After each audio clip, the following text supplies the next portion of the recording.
Hello everyone, welcome to our YouTube channel. तो आज मैं आपको बताने वाला हूँ क्लास 10 हिस्ट्री का चैप्टर 1 का मोस्ट इम्पॉर्टेंट क्वेश्चन जो कि आपके एग्जामिनेशन में पूछे जा सकते हैं। तो सबसे पहले आज के क्लास में मैं आपको बताऊंगा कि पेज नंबर 1 से क्या क्या क्वेश्चन आ सकती हैं। तो सबसे पहला चैप्टर है वो आपका है the rise of nationalism in Europe. Europe में नेशनलिज्म का कैसे उदय हुआ, ठीक है। तो सबसे पहला क्वेश्चन आपको एमसीक्यू में पूछा जा सकता है यहाँ से 1848 से कॉल्ड देम तक आपको अंडरलाइन लगाना है, ठीक है।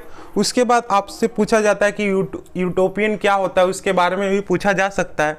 तो मोस्ट इंपॉर्टेंट जो क्वेश्चन होने वाला है आज का वो होने वाला ये क्वेश्चन, ये जो है ये आपके एनसीईआरटी के पेज नंबर 4 में गिवन है। ये क्वेश्चन है what do you mean by nation state. आप नेशन स्टेट से क्या समझते हैं, ये पहला क्वेश्चन आपसे पूछा जा सकता है। तो सबसे पहले आपको कहाँ पे आ जाना है, ये एनसीईआरटी का पेज नंबर 4 में पैराग्राफ 2 में आपको यहाँ पे दिखेगा, यहाँ पे आपको मिलेगा नेशन स्टेट। तो सबसे पहले आपको यहाँ पे पॉइंट नंबर 1 डालना है, ठीक है।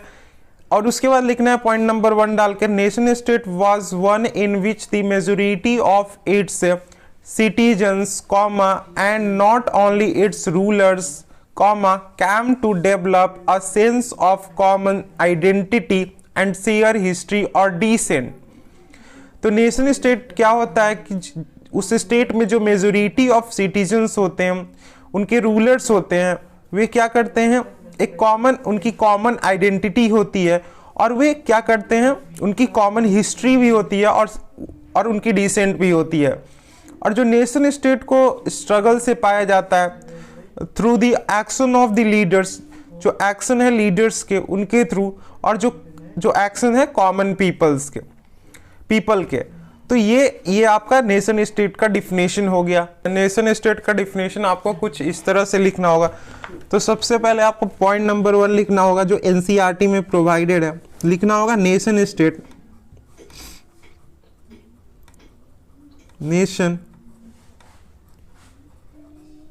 state was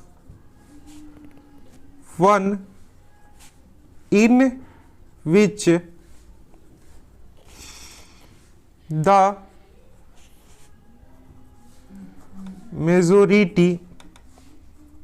majority of its citizens and not only its rulers came to develop a sense of common identity and shared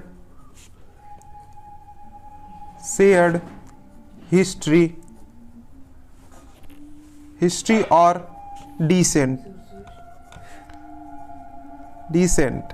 ये आपका पॉइंट नंबर 1 लिखना है। उसके बाद आपको पॉइंट 2 डाल के लिखना है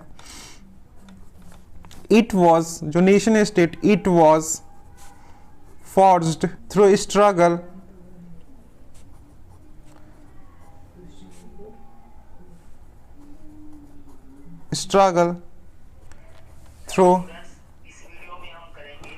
through the action of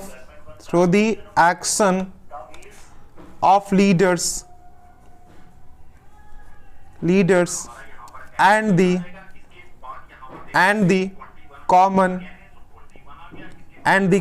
people। तो आपको 2 पॉइंट लिखना है और इन 2 पॉइंट जब लिख लोगे तो आपको फुल मार्क्स मिल जाएंगे, ठीक है। नेशन स्टेट क्या होता है, जैसे कि इंडिया का एग्जांपल लिया जाए तो इंडिया क्या है, इंडिया एक नेशन स्टेट है, ठीक है। जो सिटीजन है वो एक कॉमन आइडेंटिटी को शेयर करते हैं, उनकी एक शेयर्ड हिस्ट्री है, ठीक है। ठीक है। और जो लीडर्स हैं, जो आपको याद होगा कि जो इंडिया है वो कॉलोनी था किसका, ब्रिटिश का। तो 1947 में इंडिया को ब्रिटिश से आज़ादी मिली और इंडिया के नेशन स्टेट बनने के पीछे का स्ट्रगल आपको जानना होगा। तो उसमें आप देखोगे कि जो महात्मा गांधी थे, जो महात्मा गांधी जी से थे, उन्होंने उनके जो एक्शन थे और जो कॉमन पीपल के एक्शन की ही थ्रू और उनके स्ट्रगल की ही थ्रू हम इंडिया को एक नेशन स्टेट बना पाए। तो आपको सिर्फ इतना पॉइंट लिखना है एग्जामिनेशन में जब भी आपको नेशन स्टेट का डिफिनेशन पूछा जाए, और मैंने ऑलरेडी आपको एनसीईआरटी में इसका डिफिनेशन मार्क करा दिया है। तो आज के लिए इतना ही। Thank you for watching and please subscribe my channel for more video.